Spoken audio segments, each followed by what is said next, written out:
Hello students, good afternoon to all of you and how are you?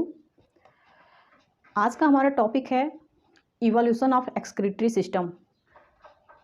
तो जैसे कि हम अपने लास्ट लेक्चर में एक्सक्रीटरी प्रोडक्ट्स के बारे में जान चुके हैं कि जो हमारे अर्थ में जो एरियल एनिमल होते हैं, एयर में पाए जाने मतलब एयर से रिलेटेड होते हैं, जो टेरेस्ट्रियल एनिमल होते हैं और जो एक्वाटिक एनिमल होते हैं, इन सब में एक्सक्रीटरी प्रोडक्ट क्या होता है ये हमने अपने लास्ट लेक्चर में पढ़ लिया है।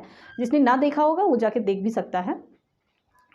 और आज हम जानेंगे कि एक्सक्रीटरी सिस्टम का डेवलपमेंट कैसे हुआ, मीन्स हमारे इवोल्यूशन कैसे हुआ।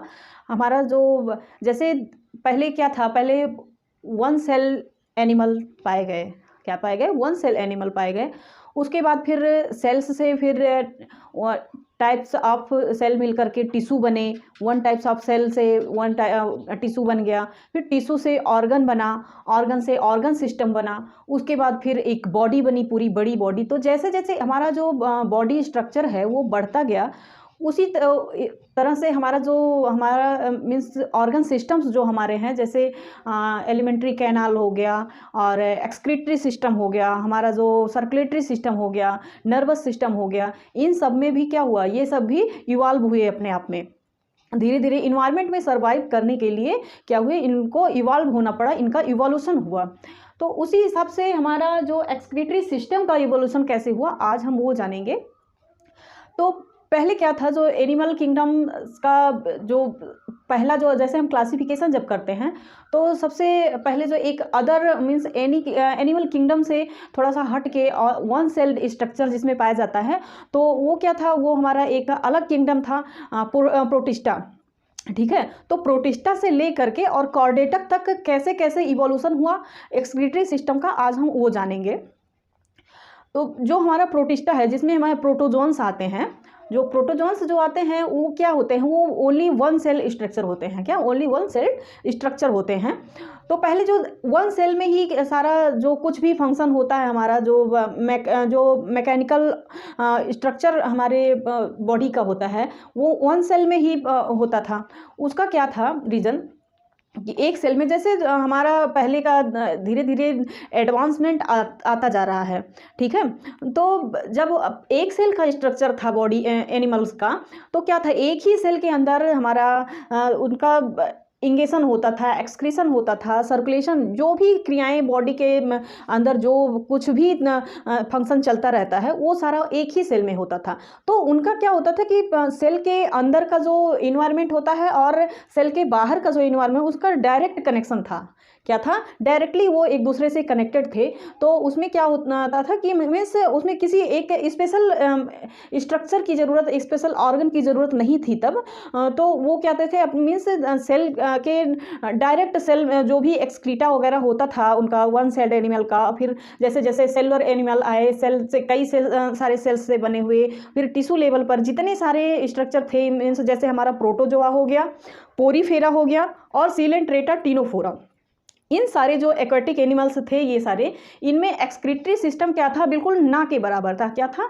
बिल्कुल ना के बराबर था, जिसका मतलब उनके सेल्स का डायरेक्ट कनेक्शन था एक्सटर्नल इन्वायरमेंट से। क्या था? डायरेक्ट कनेक्शन था एक्सटर्नल इन्वायरमेंट से। तो उनका जो एक्सक्रीटरी सिस्टम था वो क्या था, ना के बराबर था बिल्कुल। उनमें कोई स्पेशल स्ट्रक्चर नहीं था एक्सक्रीशन के लिए। उनका एक्सक्रीशन जो था वो क्या होता था कि बॉडी सरफेस से ही वो एक्सक्रीट करते थे, जो भी उनका एक्सक्रीटरी सब्सटेंस जो भी होता था वो बॉडी सरफेस से ही वो क्या करते थे, बाहर की सराउंडिंग में रिलीज कर देते थे। ठीक है, उसके बाद हमारा जो फाइलम आता है प्लेटीहेल्मिन्थीज। क्या आता है? प्लेटीहेल्मिन्थीज। फर्स्ट टाइम ऑर्गन्स का डेवलपमेंट क्या हुआ, प्लेटीहेल्मिन्थीज में देखा गया। किस में देखा गया? प्लेटीहेल्मिन्थीज में देखा गया। उसमें एक स्पेशल स्ट्रक्चर देखा गया। क्या देखा गया? एक स्पेशल स्ट्रक्चर देखा गया प्लेटीहेल्मिन्थीज में, जो कि एक्सक्रीशन का वर्क करता था, एक्सक्रीशन के फंक्शन में इन्वॉल्व होता था। तो उस सेल को हम क्या बोलते हैं? फ्लेम सेल बोलते हैं। प्लेटीहेल्मिन्थीज का जो एक्सक्रीटरी सिस्टम है वो एक सेल स्ट्रक्चर था जो कि जिसे हम फ्लेम सेल बोलते हैं। फ्लेम सेल या सोलेनोसाइट्स बोल देते हैं। क्या बोल देते हैं? सोलेनोसाइट्स बोल देते हैं। उसका स्ट्रक्चर देख लीजिए आप लोग। स्ट्रक्चर में जैसे एक इसके दो पार्ट होते हैं। कितने पार्ट होते हैं? ये 2 पार्ट में डिवाइड होता है। एक तो होता है इसका सेल का साइटोन बॉडी, और नंबर सेकेंड पार्ट जो होता है ये ट्यूब्यूल होता है। क्या होता है? ट्यूब्यूल होता है। ठीक है, तो ये इसका फ्लेम सेल जो होता है, फ्लेम सेल आखिर में फ्लेम मीन्स होता है लौ। तो जो आग जलती रहती है, जैसे हम लैंप जलाते हैं तो लैंप के तरह इसका स्ट्रक्चर, ये क्यों फ्लेम सेल नाम दिया गया इसका?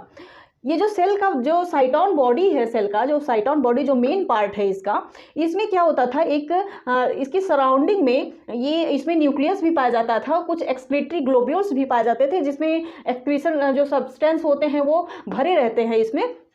और इसके मिडिल में, इसके सेंटर में क्या होता है? एक कैनाल पाया जाता है, मीन्स एक होलो स्ट्रक्चर पाया जाता है, जिसे साइटोन का कैनाल बोल देते हैं, साइटो कैनाल बोलते हैं। ओके, और इसके साइड कैनाल के चारों तरफ जो वेसल ग्रेन्यूल्स पाए जाते हैं। क्या पाए जाते हैं? वेसल ग्रेन्यूल्स पाए जाते हैं। इसमें से क्या होता है? कुछ फ्लैजलेट स्ट्रक्चर निकले होते हैं। क्या निकले होते हैं? कुछ फ्लैजिला लाइक स्ट्रक्चर निकले होते हैं। और ये फ्लैजिला क्या होते हैं? इसी कैनाल में चारों एक मतलब सभी फ्लैजिला क्या करते हैं? गुच्छे की तरह से इसके कैनाल में लटके हुए होते हैं। क्या होते हैं? लटके हुए होते हैं। और ये जब जो लैंप की जो लौ होती है, लैंप का जो फ्लेम होता है, उसी तरह से ये जब लैंप का लॉ देखे होंगे कि जब लैंप जलता है तो वो ऐसे फड़फड़ाता रहता है, मीन्स वो इधर उधर होता रहता है। तो उसी फ्लेम की तरह ये भी क्या करता है? फड़फड़ाता रहता है। तो इसी वजह से इसका नाम जो है ये फ्लेम सेल नाम दे दिया गया। क्या नाम दे दिया गया? फ्लेम सेल नाम दे दिया गया, जिसका कि जो साइटोन बॉडी होती है उसमें जो कैनाल के सराउंडिंग में जो वेसल्स ग्रेन्यूल्स पाए जाते हैं, उसमें से कुछ फ्लैजिला निकले होते हैं, जो कि गुच्छे एक इकट्ठा होकर के क्या करते हैं? एक गुच्छा बना लेते हैं, और मीन्स फ्लेम की तरह, लैंप के लौ की तरह ये फड़फड़ाते रहते हैं, इसीलिए इसका नाम जो हो गया वो फ्लेम सेल नाम हो गया। और इससे उसके साइटोन बॉडी से जो ये कैपिलरीज लाइक स्ट्रक्चर निकले होते हैं, इसे एक्सक्रीटरी कैपिलरीज बोल देते हैं। क्या बोल देते हैं? एक्सक्रीटरी कैपिलरीज बोल देते हैं। और ये एक्सक्रीटरी कैपिलरीज से जब एक्सक्रीटा ये निकलता है, अमोनिया वगैरह रिलीज होता है यहाँ से, उसके बाद ये क्या होते हैं? एक एक्सक्रीटरी डक्ट में जाकर के मिल जाते हैं। कई सारे फ्लेम सेल्स के जो एक्सक्रीटरी कैपिलरीज होते हैं वो क्या होते हैं? उसमें एक्सक्रीटरी डक्ट में जाकर के मिल जाते हैं, इसीलिए ये इसी तरह से वर्क करते हैं। और एक्सक्रीटरी डक्ट फिर यूरिनरी पोर के रूप में बाहर निकल जाता है। ठीक है, उसमें क्या होता है? जब ये चारों कई सारे फ्लेम सेल्स एक एक्सक्रीटरी डक्ट में जब जाके मिल जाते हैं तो उसको हम प्रोटोनेफ्रिडिया बोल देते हैं। क्या बोल देते हैं? प्रोटोनेफ्रिडिया बोल देते हैं। इसीलिए जो प्लेटीहेल्मिन्थीज का एक्सक्रीटरी सिस्टम है उसको क्या बोल देते हैं? फ्लेम सेल बोल देते हैं। और फ्लेम सेल जब बंडल के रूप में इकट्ठा हो जाता है उसको हम प्रोटोनेफ्रिडिया बोलने लगते हैं। क्या बोलने लगते हैं? प्रोटोनेफ्रिडिया बोलने लगते हैं। ओके, उसके बाद आता है प्लेटीहेल्मिन्थीज के बाद एस्के हेल्मिन्थीज आता है। एस्के हेल्मिन्थीज फाइलम में एक स्पेशल टाइप का स्ट्रक्चर होता है। क्या होता है? स्पेशल टाइप का स्ट्रक्चर होता है जिसे हम रेनेट सेल बोल देते हैं। क्या बोलते हैं? रेनेट सेल बोल देते हैं, जो कि एच शेप का होता है। जो मीन्स इसका जो ट्यूब्यूल है, मीन्स इसका जो सेल्स है, सेल्स ऐसे साइटोन बॉडी बना के ब्रॉड ना होकर के ट्यूब्यूल की तरह से ये स्ट्रक्चर बनाता है। और जो स्ट्रक्चर बिल्कुल अपने आप में एक एच शेप्ड में आ जाता है। एच शेप्ड में वो क्या करता है? वो मीन्स इसके एक ही सेल पूरे मीन्स एक्सक्रीटरी सिस्टम का वर्क करता है। एक ही सेल जो होता है वो पूरे एक्सक्रीटरी सिस्टम में इन्वॉल्व होता है, उसे रेनेट सेल या एच शेप्ड सेल बोल देते हैं। क्या बोल देते हैं? ये मोस्ट इंपॉर्टेंट क्वेश्चन आ सकता है। रेनेट सेल या एच सेल बोल देते हैं। उसके बाद हमारा एनिलिडा आता है। क्या आता है? एनिलिडा आता है।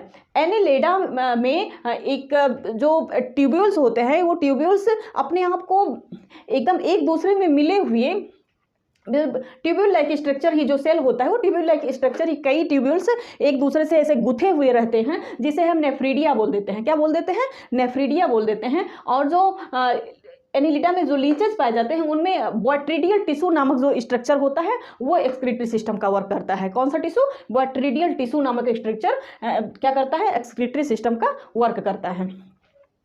और ये उसके बाद हमारा आर्थ्रोपोडा आता है। क्या आता है? आर्थ्रोपोडा। आर्थ्रोपोडा आप जानते ही हैं हमारा सबसे बड़ा फाइलम है, एनिमल किंगडम का सबसे लार्जेस्ट फाइलम कौन सा है? आर्थ्रोपोडा है। और इसमें वैरायटीज ऑफ एनिमल्स पाए जाते हैं, वैरायटीज ऑफ एनिमल्स पाए जाते हैं। इसमें इंसेक्ट्स भी पाए जाते हैं, क्रस्टेशियंस भी पाए जाते हैं, एरेक्निडा वगैरह पाए जाते हैं। तो इसमें कई तरह के एक्सक्रीटरी सिस्टम भी पाए जाते हैं। क्या? कई तरह के एक्सक्रीटरी सिस्टम भी पाए जाते हैं। जैसे इंसेक्ट में जैसे कॉकरोच वगैरह हो जाता आता है, उसमें मेलपिगियन ट्यूब्यूल्स पाया जाता है। क्या पाया जाता है? मेलपिगियन ट्यूब्यूल्स पाया जाता है। और जो क्रस्टेशियंस होते हैं, क्या होते हैं? क्रस्टेशियंस, जिसमें प्रॉन्स आता है, उसमें क्या होता है? एक्सक्रीटरी सिस्टम जो उसका एक्सक्रीटरी सिस्टम होता है उसे ग्रीन ग्लैंड बोल देते हैं या फिर एंटीनल ग्लैंड बोल देते हैं। क्या बोल देते हैं? ग्रीन ग्लैंड या फिर एंटीनल ग्लैंड बोल देते हैं। और जो एरेक्निडा क्लास आता है, एरेक्निडा में एक स्पेशल टाइप का ग्लैंड होता है जिसे कॉक्सल ग्लैंड बोलते हैं। क्या बोल देते हैं? कॉक्सल ग्लैंड बोल देते हैं। जैसे स्पाइडर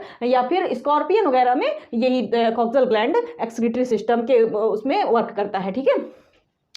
अब एक हमारा इकाइनोडर्मेटा जो फाइलम है, क्या है? इकाइनोडर्मेटा। इसमें मोस्ट इंपॉर्टेंट ये आप लोग नोट करिएगा, इसमें क्या होता है? एक्सक्रीटरी सिस्टम एब्सेंट होता है। क्या होता है? एक्सक्रीटरी सिस्टम एब्सेंट होता है। मीन्स कोई स्पेशल स्ट्रक्चर एक्सक्रीटरी सिस्टम के लिए, एक्सक्रीशन के लिए कोई स्पेशल स्ट्रक्चर डिफाइन नहीं किया गया है आज तक।